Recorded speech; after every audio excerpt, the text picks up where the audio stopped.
जय श्री कृष्णा। राधे राधे। श्रावण माह शुक्ल पक्ष पुत्रदा एकादशी व्रत कथा।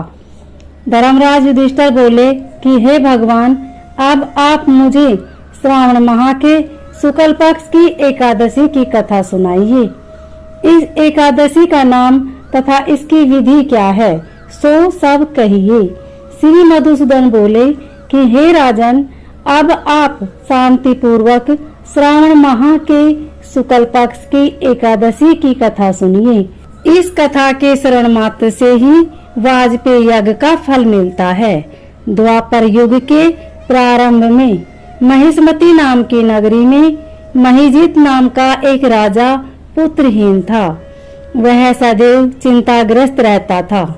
उसे वह राज्य दुखदायी प्रतीत होता था, क्योंकि पुत्र बिना इस लोक और परलोक दोनों में सुख नहीं मिलता। राजा ने पुत्र की प्राप्ति के लिए बहुत यत्न किए, परंतु वह निष्फल हो गई। जब वह राजा वृद्ध होने लगा तो उसकी चिंता भी बढ़ने लगी। एक दिन उस राजा ने प्रजा को संबोधित करके कहा कि मैं तो अपने जीवन में पाप किया है और मैं अन्याय पूर्वक प्रजा से धन एकत्रित किया है। मैंने कभी देवता और ब्राह्मणों का धन छीना है और न किसी की धरोहर ली है। मैंने प्रजा को सदैव पुत्र की तरह पाला है। मैंने अपराधियों को पुत्र और बांधवों की तरह दंड दिए हैं। मैंने कभी किसी से राग द्वेष नहीं किया, सबको समान माना है। इस प्रकार धर्मयुक्त राज्य करने पर भी मैं इस समय महादुख पा रहा हूँ। सो इसका क्या कारण है, मेरी कुछ भी समझ में नहीं आ रहा है। राजा महिजीत की इस बात को विचारने के लिए मंत्रीगण आदि वन को गए। वहां वन में जाकर उन्होंने बड़े बड़े मुनियों के दर्शन किए। उस स्थान पर वे वयोवृद्ध और धर्म के ज्ञाता महर्षि को यथा योग्य प्रणाम किया और उनके सम्मुख बैठ गई और उनसे विनय करने लगे कि हे देव, हमारे अहोभाग्य है कि हमें आपके दर्शन हुए।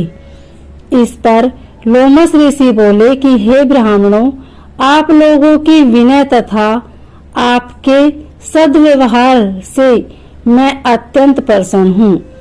अब आप मुझे अपने आने का कारण बतलाइए।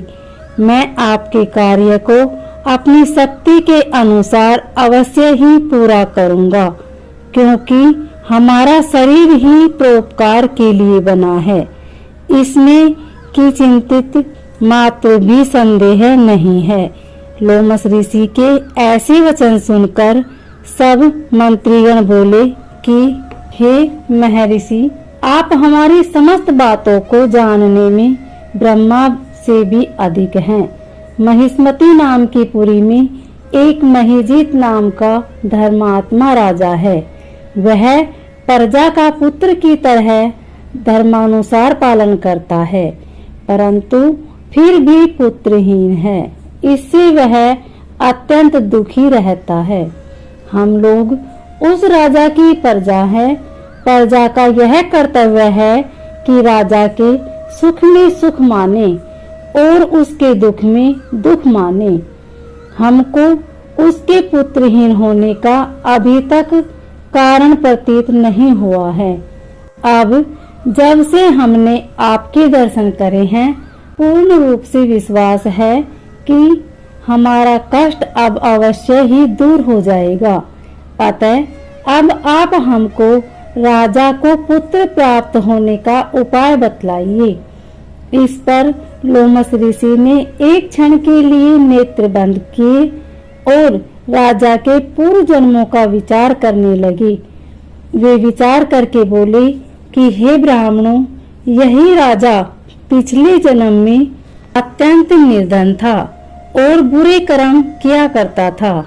यह एक गांव से दूसरे गांव में घूमा करता था। एक दिन ज्येष्ठ माह के शुक्ल पक्ष की द्वादशी के दिन यह 2 दिन से भूखा था। दोपहर के समय यह एक जलाशय पर पानी पीने गया। वहां उसी समय की ब्याही हुई प्यासी गो जल पी रही थी। राजा ने उसको प्यासी ही हटा दिया और स्वयं जल पीने लगे। हे ब्राह्मणों, इसलिए राजा को यह दुख भोगने पड़ रहे हैं। एकादशी के दिन भूखा रहने से उसको राजा होना पड़ा और प्यासी गो को हटाने से पुत्र के वियोग का दुख भोगना पड़ा।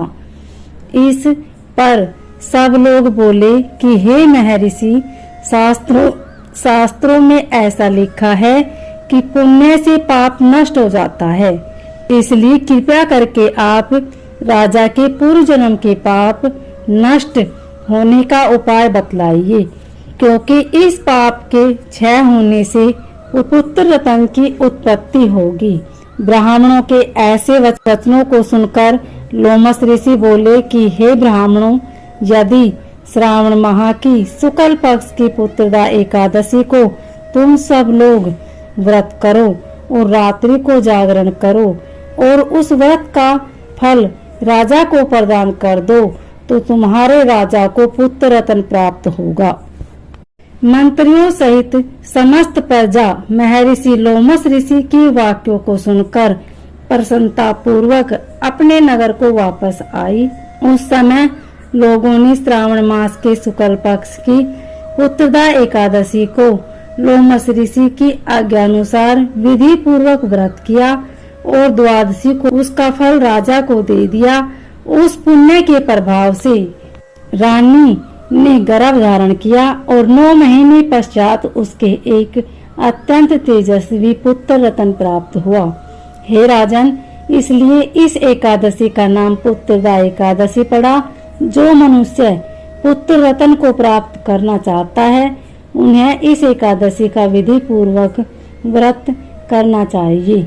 इस व्रत के प्रभाव से इस लोक में सुख और परलोक में स्वर्ग मिलता है। इस कथा का सार है, पाप करते समय मनुष्य नहीं सोचता कि वह क्या कर रहा है, किंतु शास्त्रों से विदित होता है कि व्यक्ति का छोटा सा पाप भी उसे महान कष्ट भोगने को विवश कर देता है। अतः मनुष्य को पाप से डरना चाहिए, क्योंकि पाप नामक यह राक्षस जन्म जन्मांतर तक उसका पीछा नहीं छोड़ता। व्यक्ति को चाहिए कि सत्य व्रत का पालन करते हुए ईश्वर के प्रति पूरी निष्ठा रखे और यह बात सदैव याद रखे कि किसी के दिल को दुखाने से बड़ा दुनिया में कोई पाप नहीं है। ओम नमो भगवते वासुदेवाय।